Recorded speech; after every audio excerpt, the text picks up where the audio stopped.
Hello everybody, my name is Chester Dameron and this is my persuasive speech, and I'm going to be doing my speech on texting while driving. A lot of people have been caught in this habit as far as texting while driving, and it's become an epidemic in our nation in the recent years. Texting while driving has become an epidemic that causes many fatal traffic accidents every year. Whether watching television, reading the newspaper, or surfing the web, it is quite apparent that texting while driving has become an issue, garnering considerable national attention in recent years. That's from Karkelis and MAH00027's Addressing the Texting and Driving Epidemic, Morality, Salience, Priming Effects on Attitudes and Behavioral Intentions, Journal of Consumer Affairs. There are no good reasons to text while driving. Doesn't matter if you're in a hurry. Maybe you could have planned better to leave wherever you needed to go to. Family emergencies, anything of that nature. Texting while driving causes accidents. Not every time, but it's going to be that one time when you say it'll never happen to me that it'll happen. And you don't only put yourself at risk, but you put those around you who are also trying to get where they're going at risk as well. Texting while driving takes the driver's concentration away from the road. The act puts other drivers in jeopardy of being in a collision, and there is no message that cannot wait until the vehicle is stopped to be checked. According to the National Highway Traffic Safety Administration, texting while driving is comparable to consuming 4 beers. Both actions caused impaired driving, resulting in following too closely and not being able to brake on time and weaving into oncoming traffic. That's from Driving While Intoxicated by Bowers, Jr. 2014. Most, but not all, intoxicated drivers are 21 or older because that's the legal age for drinking to be able to buy and consume alcoholic beverages, 21 years of age. Whereas distracted drivers can start at age 16, right after a learner's permit. Children, really, because they're not even legally adults yet, are allowed to drive vehicles at high rates of speed, and if they're not taught early on the principles of safe driving, seat belts, not listening to the radio turned up loud, and not texting while driving because of their parents' examples, then that's a dangerous place to be. If not, all right, one could pose that the argument that distracted driving is as dangerous, if not more dangerous, than drinking and driving. The National Highway and Travel Safety Administration also reported that texting while driving is the leading factor in 1.6 million accidents every year, which is about 25% of all driving accidents. That again is from Bowers, Driving While Intoxicated.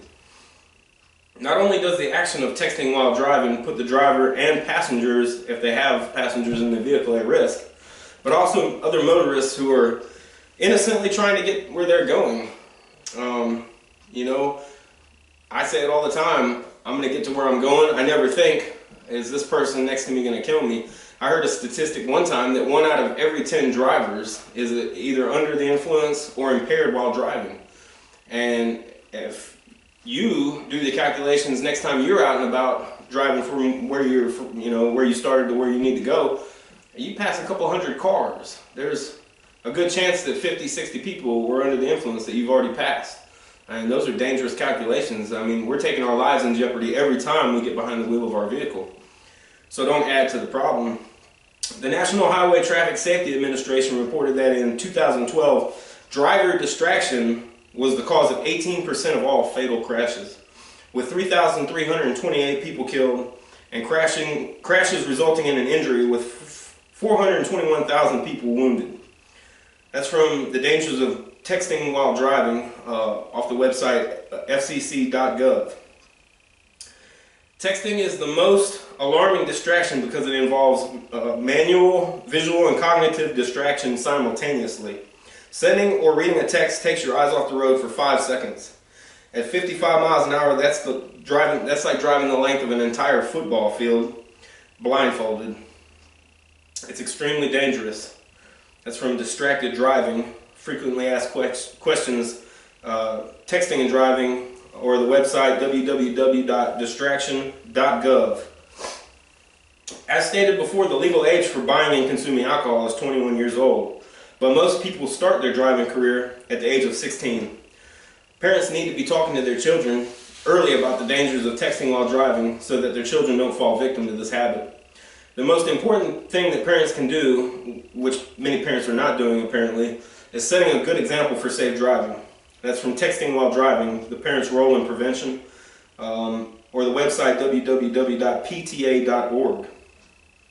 A Liberty Mutual Insurance survey showed that 69% of parents of teen drivers practice at least 2 dangerous, distracting behaviors while driving. So we're setting a bad example for our kids these days because we ourselves are involved in these activities that are dangerous while driving. Nearly half perform at least 3 distracting behaviors such as texting. Dads are especially guilty, as 75% of fathers surveyed admitted that they were guilty of at least 2 distracting behaviors while driving. That again is from the Texting While Driving, Parents' Role in Prevention Programs, or www.pta.org. Along with educating people on the dangers of texting while driving, there are also new devices that are available to help people with the urge to stop texting while driving. Most cars that are being sold today come with hands-free calling. That way the driver can keep their hands on the wheel while still making those important phone calls. There are also apps available on smartphones that restrict your phone from working if the phone recognizes that it's in a moving vehicle. With Text Shield, when a driver reaches a designated speed, they can choose from speeds between 10 and 40 miles per hour in increments of 5. The app shuts down the phone's ability to text.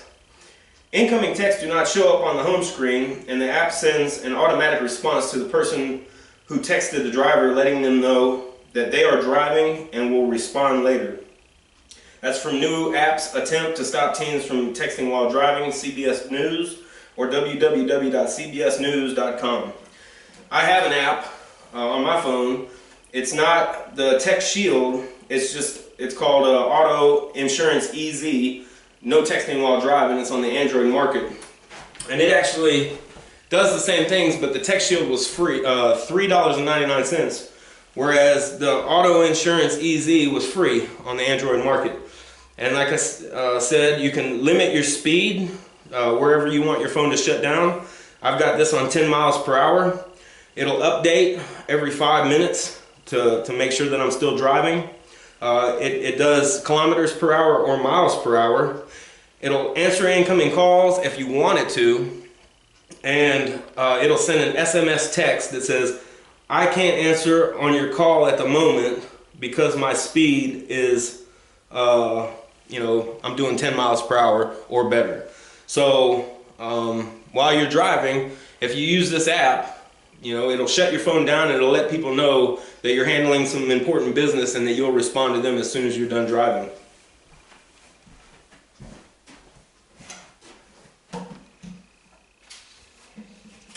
Here in Austin, Texas, the state has started trying to stop the use of phones and texting while driving, and will begin the process of ticketing people in violation starting January of 2015.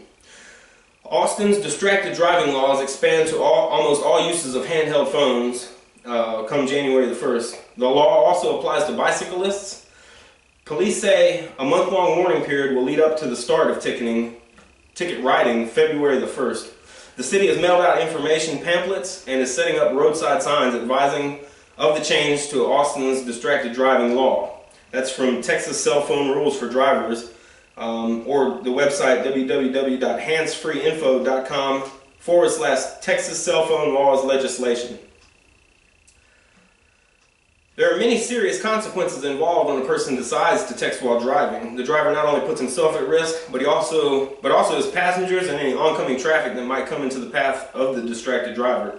People should be aware of the implications, and parents should be teaching their children at an early age how to be responsible drivers. There are some methods of holding yourself accountable, so texting while driving does not become a temptation, but ultimately local and state law enforcement might end up becoming the ultimate authority in this epidemic.